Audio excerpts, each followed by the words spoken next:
Hello everyone. In this video, I will show you how do you transfer money from GCash to PayPal. So let's start. First, open the GCash application and log into your account. Once you're logged in, click on the profile icon located at the bottom right corner of your screen. Next, tap on the Smile link accounts.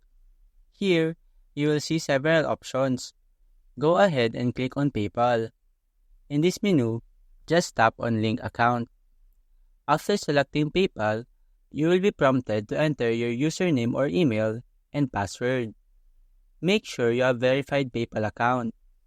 After entering your details, your PayPal account will now be linked to your GCash account. Now, go back to the home screen and here, click on Transfer. In this list, select PayPal as the recipient. After that, enter the amount you wish to send and complete the transaction.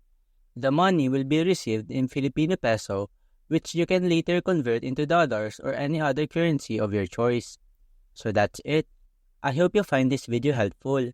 And if you do, please like and subscribe to our channel. Thanks for watching.